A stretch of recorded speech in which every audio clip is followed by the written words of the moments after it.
Today we're going to talk about ports, and I'm going to explain just a little bit about why they're important and give you an overview of what they are. We're going to go into different port numbers and different protocols that run over different port numbers in future videos. So I just wanted to kind of make this an intro.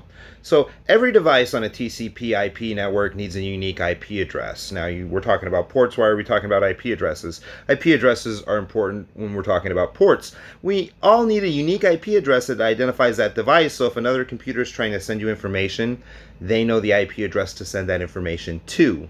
Now, ports allow us to run multiple applications and services on one IP address on the same device.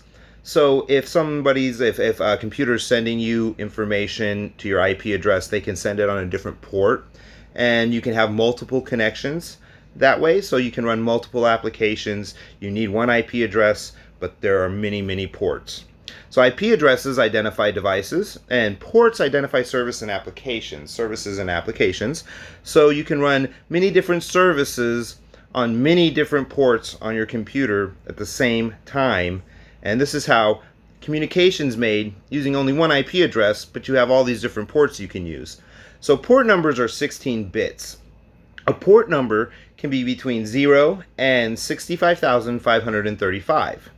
That's a lot of ports. Port numbers are divided into ranges.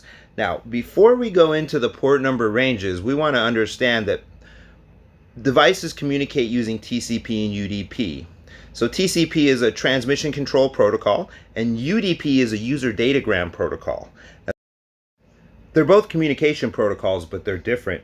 TCP guarantees all of your data is going to arrive intact, and UDP just kind of sends that data, and there are errors in it. So TCP is a reliable, connection-based communications protocol, and UDP is a connectionless, faster communications protocol, and different services and applications use different connections based on their needs. Videos use UDP because it's faster, and so do video games. And if you want your data to arrive reliably, you want to use TCP. So the port ranges are 0 through 1023. These are well-known port numbers used for common applications and common network protocols. Companies like Microsoft and Apple can use these port numbers. But they're common port numbers, and you should know most of the port numbers and what they're used for. Not all 1023. So the next port range is 1024 to 49151.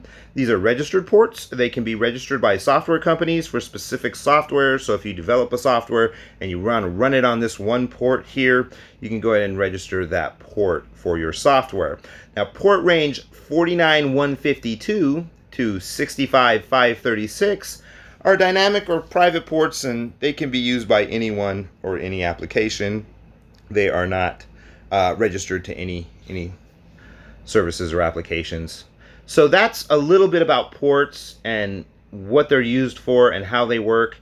I hope you've learned something from this video. I hope my videos are getting better and better. They probably aren't, but if I continue, they will in the future. But thank you for watching, and I hope you found some of this interesting or helpful.